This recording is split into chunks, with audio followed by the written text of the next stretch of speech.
let me start over. So the operation manager and the security guard, they told me, well, the operations manager told me that I'm on pay with leave. Uh, pardon me. I'm on leave with pay. So I'm headed out, grab my stuff, headed out. I'm going towards the parking lot. Already, I'm calling the police for an escort. Like I said, this might have been my fifth time, not even fourth. The fourth time was the last time. Yeah. So this is my fifth time. So as I'm waiting for that officer to come, like I said, there was two ladies that came out to their vehicles. One is parked just like a few parking spots ahead of me, but the other lady, she was parked right beside me. And I told you I parked way off, and this person don't ever park back here. She don't. So I already get what they were doing. So the police show up. I ask them to take me to safety. We ride out. Then I come home. You and Lil Henry are home. So while you and Lil Henry are home, I'm under the impression I'm getting paid and I'm on suspension. A couple of days ago, a day, actually, yeah, a day or a day or two. Yeah, today. Correct. Today. I go up there because, no, not today. The other day. I went up there because I noticed my UPT, that means like your time off that you get, is slowly diminishing. So basically, I'm not on paid leave. So I went up there and I talked to them about it, and then they sent me an email saying, oh, excuse me, not an email, because I didn't receive no email.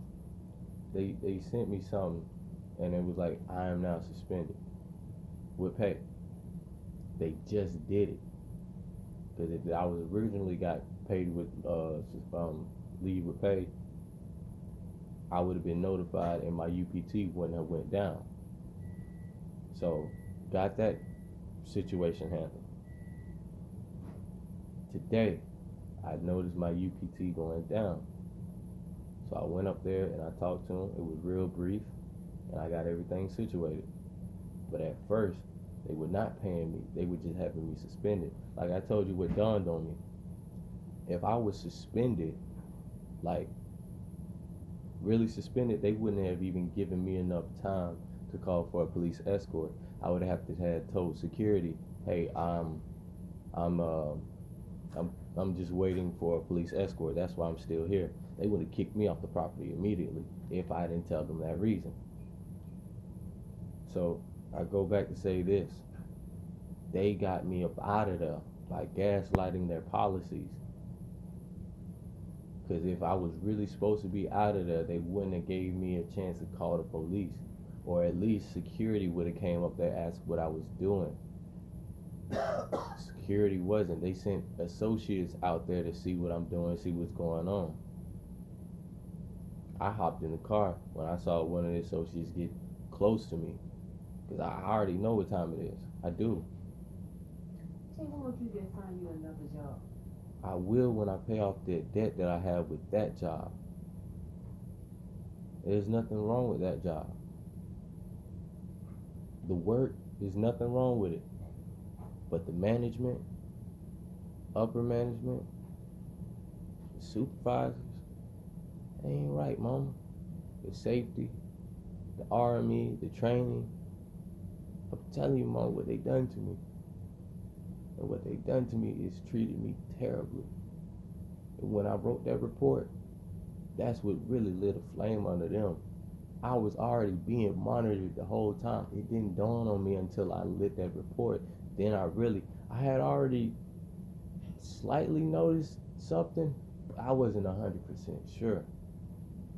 It wasn't until, like I said, I wrote that report, I was 100% sure. Cause I'm thinking while I've been here, man, they ain't nothing. They ain't gonna do me wrong. I'm gonna come work, save up my money. I'm gonna come work over here no, excuse me, let me rephrase that. I'm gonna come, take out that loan, pay the loan off. Then by that time I done paid the loan off, I would have been hired, and then go work full time.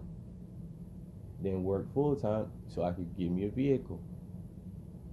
This was all before the Chrysler went down. But it's been, I asked them, hey, are y'all hiring anytime soon?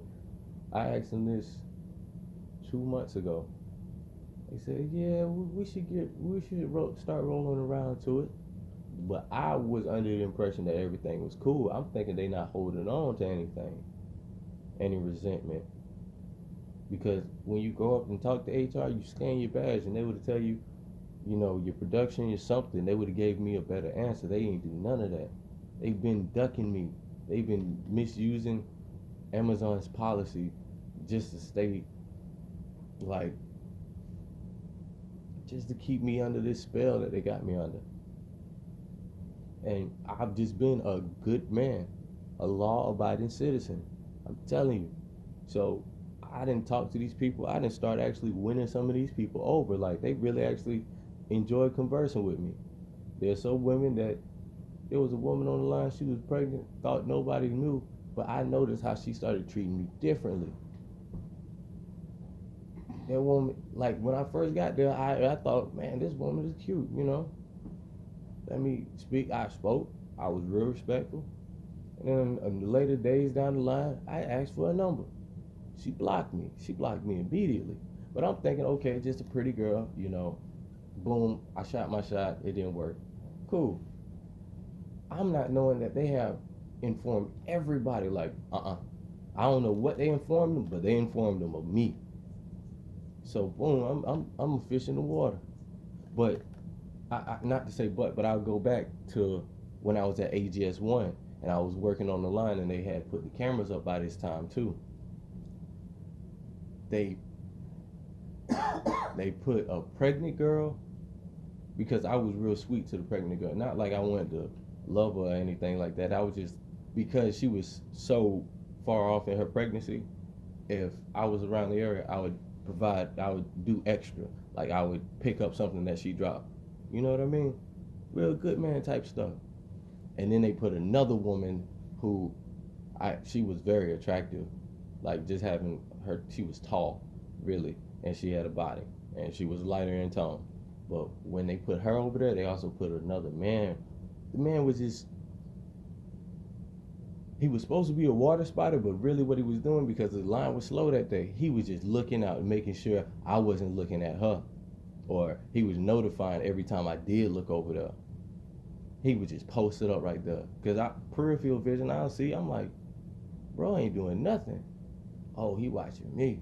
Okay, I get it. But I would have to turn towards a direction to pull a cart or pull a box, pull a tote, basically. So I would tell myself, man, I know she's pretty, but I ain't looking over there. That's just discipline that I have. For real. Now come back over here. So I guess any of the most prettiest girls in the, well, the whole AGS 5 are already knowing about me. They already know. I'm like, y'all miss, like, at first some people wouldn't speak. I wasn't even really talking in the beginning because I didn't know what I was doing. I'm just trying to learn what's going on. So I'm a little just lost, basically. What we doing over here? Then I started to get it together. Then I started running the line like really well. I was going to help other lines. I was moving around. I was working. I was getting respected for it. They gave me a lot of what they call shout outs on the app. So I done made enough shout outs. I done got $50 for a gift card. $50. That takes a lot of points. That ain't no just they gonna give it to you. Come on now, stay awake now. I know what I'm saying isn't the most entertaining. I'm not the drama that you like to see on TV. I'm not that. So I'm getting really awarded and appreciated for my hard work and effort. Until I wrote that report, and then it was like the world was upside down on my head. Like I said, I was winning people over. This pregnant lady, she don't like me if she didn't have that baby. But she got this baby in her, and she wants to go against what she want to do versus what she need to do. You know what I mean? That baby, the hormones in your body are intensified during pregnancy. What that got to do with her working there? She's staring at me because we do work close together. I'm talking about every time I turn my back, she looking up at me. Well, maybe she don't know what you gonna do. I get that, but I've proven myself all the way up. All I do is work, and I work extremely hard. I love to work. I love to move my body. I love it. I really be crying. That's really what I be doing. But how it manifests, me crying throughout what you feel like you've been going through, more all the things that happened to me. This work that I do, I be crying. I ain't got tears coming down my eyes because I'm working. That's how I'm manifesting these tears. I'm putting extra work in. I'm making sure what we do right here is straight, what they do down there is straight, what the rest of the line got to go on down there is straight. I'm really doing more than I'm supposed to. But I love that. That's me. Once I start to know something, I'm moving. I'm my mind. I'm on. All right, let me learn the next thing. All right. Really, if you give somebody 6 months or something, I really do expect like a well-oiled machine out of that person. 6 months, because it really took me about 3 months before I became. And I was showing signs of being a well-oiled machine on my way. But right now, at a point that I done got, Mom, I'm a well-oiled machine at Amazon. So how long you on suspension? That I'm waiting on a phone call. They are supposed to call you. I'm waiting on that phone call.